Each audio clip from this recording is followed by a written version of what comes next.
Tem outro trecho também do que falou o Andrei Passos Rodrigues, o diretor-geral da Polícia Federal, que também está em reportagem no nosso site. Cadê, pessoal? Coloca aí a reportagem aberta no telão, que destaca outro trecho do que disse o Andrei.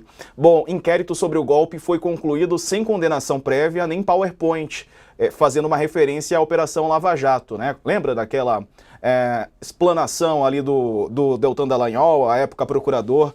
Ele estava fazendo uma apresentação e fez um PowerPoint em que tudo indicava para o presidente Lula. Então ele falou sem PowerPoint. No Café com Jornalistas, afirmou que a investigação não condenou ninguém por antecipação, nem usou esse programa, né, aquele de telas e tal, em que, enfim, passam slides, em referência a episódios da Operação Lava Jato, quando foi indagado sobre o timing da conclusão do inquérito. Segundo o diretor-geral, foram trazidos os indícios encontrados pela investigação, sem condenar ninguém antecipadamente. Ele também disse que não houve vazamento de nenhuma imagem de preso algemado no Camborão ou sofrendo esculacho ao longo de mais de um ano de investigação. Sakamoto. No Brasil, o esculacho de preso provisório é só preto e pobre, na verdade. Normalmente, branco rico está livre disso. Mas é regra, inclusive, né? Mas infelizmente a gente vive isso na nossa pseudodemocracia racial, né? Se fosse alguém que tivesse roubado um pão, ou melhor dizendo, um pacote de homo, levaria 11 tiros nas costas, não precisaria nem ser preso, como acontece em São Paulo, né? Mas, enfim. Ô, Diego, eu acho que a Polícia Federal, agora, tipo, comentários ácidos à parte, a Polícia Federal, ela foi extremamente profissional com todo o processo. Na verdade, ela levou até muito tempo, né? Havia muita pressão, afinal de contas, a tentativa de golpe à parte pública, né, sabida, foi em 8 de janeiro de 2023. A Polícia Federal levou quase 2 anos a partir daquela tentativa de golpe para soltar o indiciamento daqueles que estariam envolvidos, não apenas por trás do 8 de janeiro de 2023, mas também por conta da primeira fase da tentativa de golpe, que era para ter sido dado em 15 de dezembro de 2022, com Bolsonaro ainda no poder. Né, aquela minuta de golpe, envolvimento de Forças Armadas, estado de sítio, prisão de Moraes, intervenção no Tribunal Superior Eleitoral, que acabou não acontecendo porque não tinha contexto internacional para isso, porque não tinha contexto nacional para isso, porque os comandantes do Exército e da Aeronáutica não toparam, e porque Jair Bolsonaro também ficou com medinho, no final das contas, né, de segurar o touro à unha, com alguns dos generais ao lado dele. Vamos lembrar que tinha 7 generais entre os indiciados e um almirante, mas sem a cúpula do Exército, sem a cúpula da Aeronáutica, né?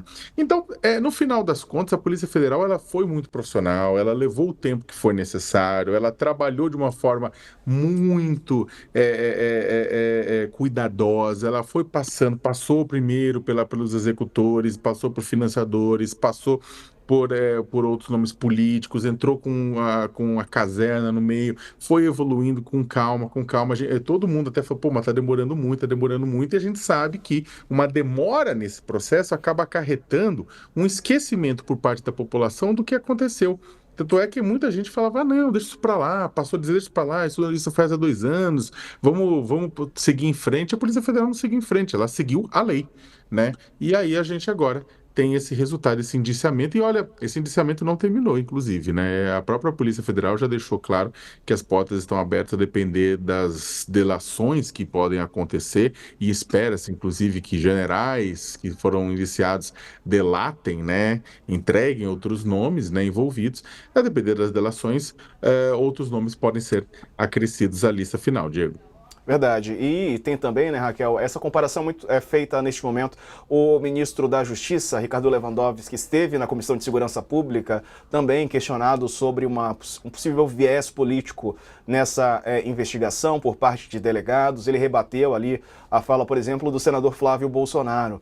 E o Andrei também falou sobre essa questão, sobre essa suposta politização, uso político da PF na investigação do golpe.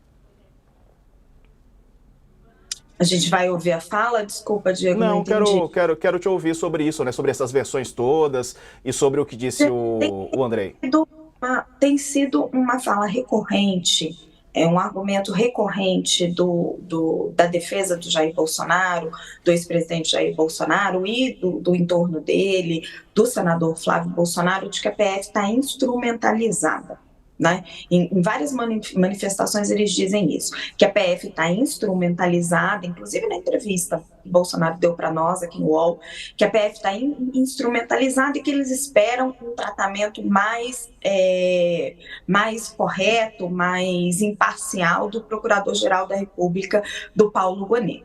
É difícil você concordar com isso quando você olha a investigação da Polícia Federal, porque a Polícia Federal ela partiu da delação de Mauro Cid, né? Mauro Cid deu ali, vamos colocar o caminho das pedras, e a partir da delação de Mauro Cid ela foi juntando provas.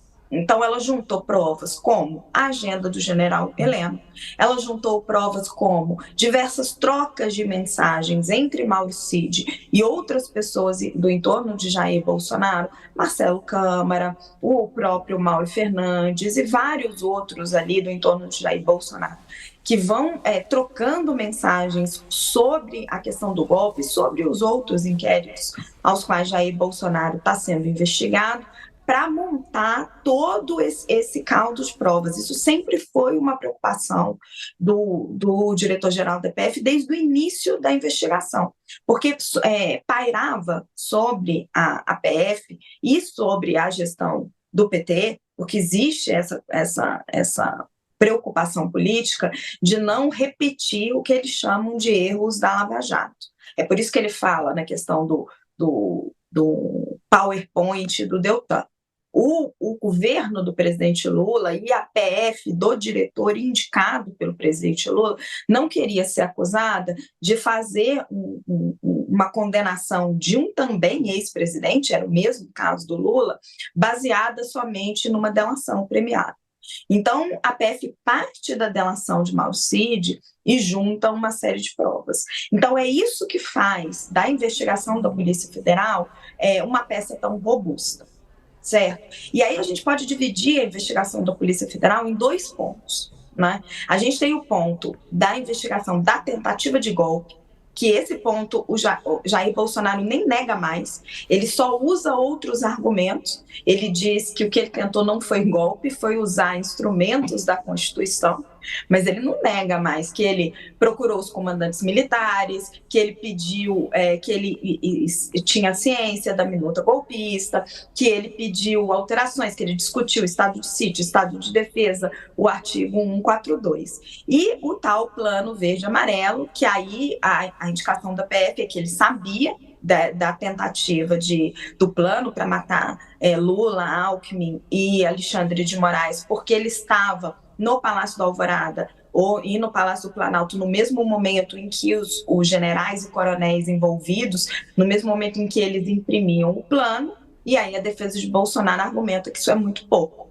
né? E a gente não sabe se a PF tem mais, se o ministro Alexandre de Moraes tem mais informações sobre isso. Alguns criminalistas realmente acham que se for só isso, ainda está frágil para garantir que Jair Bolsonaro sabia garantir juridicamente isso. Né? Então é disso que a gente está falando. É difícil a gente dizer que a PF foi instrumentalizada. O diretor-geral André Rodrigues foi indicado pelo presidente Luiz Inácio Lula da Silva, como são todos os diretores gerais da PF, são indicados pelo presidente. Mas ele teve muito cuidado para que essa investigação, esse inquérito da PF não fosse baseado só numa delação. Ele está repleto de provas. É verdade. Pessoal, intervalinho, a gente já volta com outros destaques para vocês. Até já. Ô Sakamoto, aquela tática, né? Me acuse do que eu já fiz. Muitas vezes tem isso, porque o próprio Sérgio Moro, né, delatou não, entre aspas, né, não foi uma delação, mas ele contou, denunciou que o Bolsonaro queria interferir na gestão dele quando o ministro da Justiça. Depois a gente viu o Ramagem também com algumas questões aí envolvendo uma ingerência na PF. Diego, tem muitos pesquisadores que lá no início do governo Bolsonaro colocaram um ponto, né, e fizeram uma coisa quase profética que depois veio a acontecer, muitos cientistas políticos, né, falaram que Bolsonaro interferiria de uma forma muito violenta nas instituições de monitoramento, controle e fiscalização no intuito de se proteger e de se perpetuar no poder. Lá atrás, Paulo Arantes, um monte de gente em 2019 falou isso, né? Por quê? Porque é o padrão de muitos autocratas ao redor do mundo. Então ele iria mexer no quê? Iria mexer na Polícia Federal, na Polícia Rodoviária Federal, no IBAMA, no INCRA, em tudo que pudesse envolver fiscalização e controle. Naquilo que ele não conseguisse intervir, ele ia fazer parcerias, como foi com o Congresso Nacional. E a única instituição da República que ele foi para cima foi aquela que se negou exatamente a se dobrar, fazer parceria ou se vender para ele, que foi o Supremo Tribunal Federal. E, é claro, Tribunal Superior Eleitoral, entre outros, né? Então, o que acontece é que no final das contas, né, você vai pegar, ele queria, tem áudios naquela reunião de abril de 2020 em que ele falava, olha, se eu não puder, eu não vou deixar fuder meus amigos, família, tudo isso, né? Então, o que o Bolsonaro faz é exatamente isso, ele deixa quase claro, criticando o governo Lula com aquilo que ele É. sistematicamente fez.